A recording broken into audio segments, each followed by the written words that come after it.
গণঅভ্যুত্থানের দ্বিতীয় বর্ষপূর্তির আরও খবর জানাতে আমাদের সাথে খুলনা থেকে যুক্ত হচ্ছেন সহকর্মী রাজু হাওলাদার।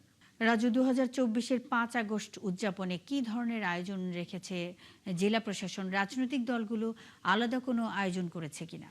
জি, ধন্যবাদ মুন্নি আপনাকে। মুন্নি, খুলনায় 5 আগস্ট উপলক্ষে সকাল থেকেই নানা আয়োজন করেছে খুলনা বা জেলা প্রশাসন এবং সিটি কর্পোরেশন। তাদের নানা আয়োজনের মধ্যে রয়েছে সকাল থেকেই পুষ্প অর্পণ করেছে এই খুলনা শিববাড়ি মোড়ে, এবং তাছাড়া তার পরবর্তীতে খুলনা জেলা স্টেডিয়ামে, তারপরে খুলনা শিল্পকলা একাডেমিতে, এবং এখানে যে একটি বসুপাড়া কবরস্থান যেখানে জুলাই যোদ্ধাদের কবর দেওয়া হয়েছে, সেখানে বিভিন্ন রাজনৈতিক দল, সরকারি বেসরকারি প্রতিষ্ঠান তারা কবর জিয়ারত করেছেন।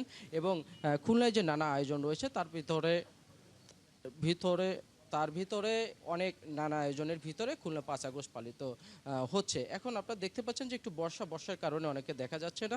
এই শিববাড়ি মোড়েই সকাল থেকেই মানুষের ভিড় ছিল। খুলনার বিভিন্ন প্রতিষ্ঠান, সরকারি বেসরকারি প্রতিষ্ঠান, খুলনা সিটি কর্পোরেশন, বিআরডব্লিউটিএ এবং বিভিন্ন শিক্ষা প্রতিষ্ঠান, ছেলে মেয়েরা এবং যারা কর্মকর্তা কর্মচারী তারা সকাল থেকেই ফুল দিয়েছেন। তো মুনি, আমার কাছে এই মুহূর্তে একজন গেস্ট রয়েছে, আমি তার কাছে একটু যুক্ত করব যে তিনি এই সম্পর্কে, জুলাই সম্পর্কে আসলে তার কাছ থেকে একটু মতামত দিব, এবং সে এই সম্পর্কে যদি একটু ভাই আপনি যদি একটু ধন্যবাদ আপনাকে।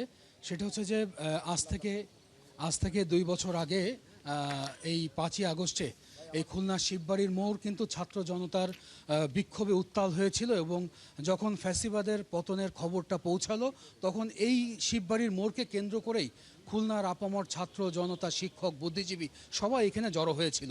তো এর প্রেক্ষিতে এইখানে যে স্মৃতিস্তম্ভ নির্মিত হয়েছে, সেখানে আজকে ভোর থেকে নগরীর বিভিন্ন সামাজিক, সাংস্কৃতিক, রাজনৈতিক সংগঠনের পক্ষ থেকে শ্রদ্ধার্ঘ্য অর্পণ করা হয়েছে।